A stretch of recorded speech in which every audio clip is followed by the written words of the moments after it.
Donc j'ai le plaisir ce matin de vous présenter le plan régional de santé, protection et proximité dans les territoires. Depuis 2016, le président Laurent Wauquiez, avec son exécutif, a souhaité faire de la lutte contre les déserts médicaux une priorité de ce mandat. Ce n'est pas moins de 232 maisons de santé ou centres de santé qui ont vu le jour et qui ont été soutenus depuis le début de ce mandat. Ce ne sont pas moins de 848 bourses accordées aux étudiants en médecine de 3e année pour venir faire les stages dans les zones carencées. Ce sont 30 projets en lien avec les centres hospitaliers de notre région qui ont été soutenus. Les chiffres parlent d'eux-mêmes. Nous sommes passés d'un budget en 2015 de 2 millions en AP à 10 millions en 2022. Sans oublier, Monsieur le Président, le rôle majeur que vous avez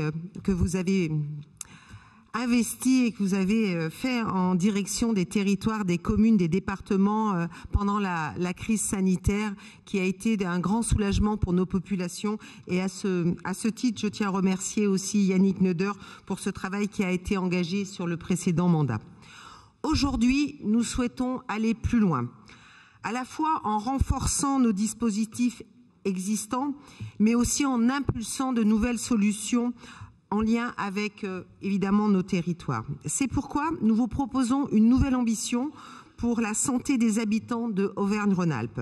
Ce plan va s'articuler autour de 5 grands axes, vous l'avez rappelé, Monsieur le Président Quadrini. Le premier axe, c'est déjà de ramener les médecins sur nos territoires, notamment en expérimentant le salariat de ces médecins. Vous savez que la loi 3DS a été votée fin février et elle nous donne cette possibilité, en créant sous condition, en créant un GIP, de pouvoir s'adosser à un département, une interco ou une commune pour pouvoir réfléchir et faire en sorte de pouvoir salarier donc ces personnes.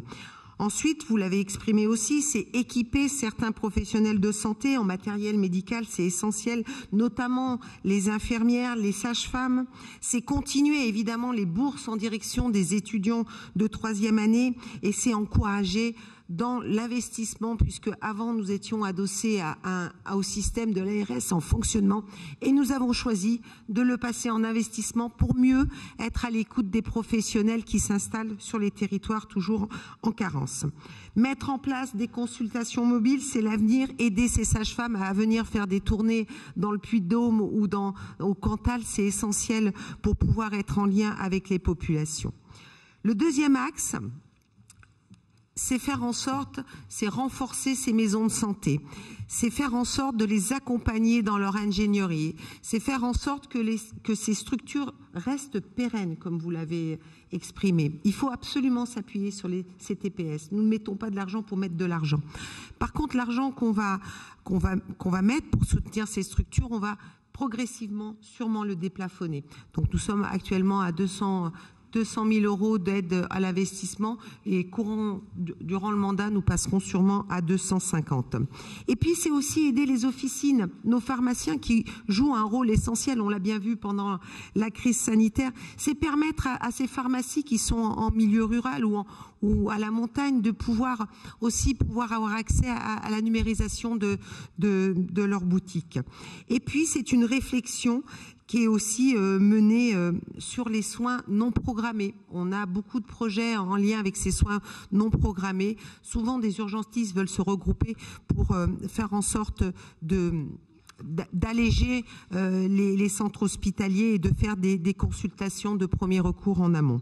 Voilà pour le deuxième axe. Le troisième axe, effectivement, le président Laurent Wauquiez l'a réaffirmé, c'est de porter une aide plus efficiente à tout ce qui est centre hospitalier. On a vu votre action, Monsieur le Président, concernant Ambert, mais il y a eu plein d'actions en lien avec, je pense récemment avec le territoire de l'Ardèche où les Ardéchois m'ont bien accueilli et je remercie Monsieur le Président du département. On a été visiter donc le centre hospitalier et on les a accompagnés en imagerie avec un IRM, mais je pense aussi à la mur avec un scanner.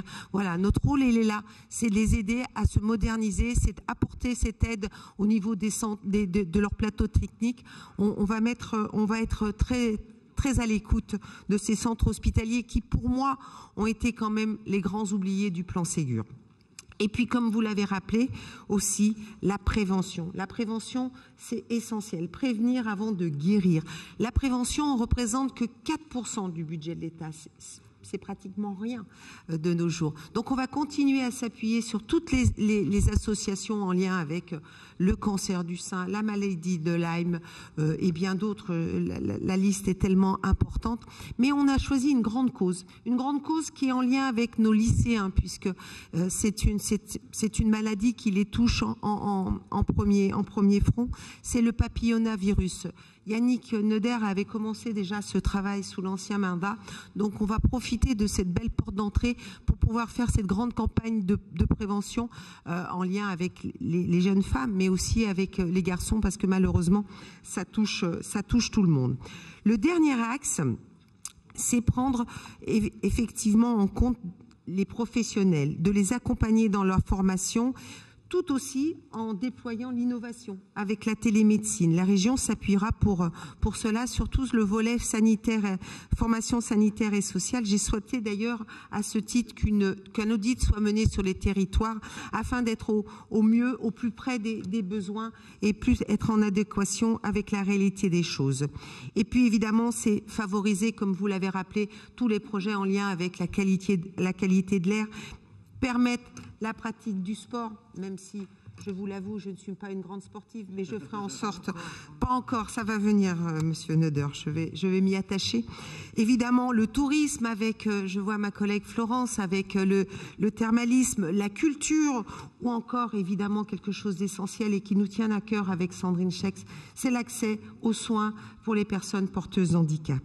Enfin, en matière économique, et là, comme l'a exprimé Monsieur le Président, nous voulons permettre cette relocalisation de la production des médicaments, tout en accompagnant la filière industrielle. Et puis, la création des pôles d'excellence. Mais mon collègue Yannick Neuder m'a dit que lundi, vous aviez acté un des pôles d'excellence qui va être opérationnel très prochainement. La recherche aussi, en parallèle avec Yannick. Voilà, tout ça va être bien maillé et on va s'en occuper effectivement tous ensemble au niveau de l'exécutif de près.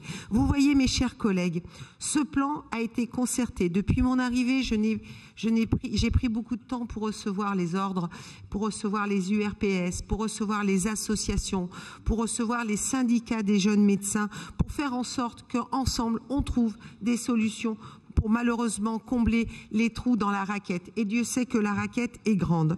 Donc nous déclinerons ce plan au fur et à mesure du mandat. Nous allons commencer progressivement à l'installer cette année. Et puis je vous donne un rendez-vous important en automne, en 2022, pour faire les assises de la santé. Ça nous permettra de tous nous réunir, de parler de la santé globale, parce que la santé globale est transversale. Elle touche le social, elle touche les QPV, elle touche le logement, elle touche le salaire, elle touche tout de notre société. Elle est un des socles importants de notre société. Donc voilà, c'est avec grand plaisir que je vous ai proposé ce matin ce grand plan santé de la région. Merci pour votre écoute.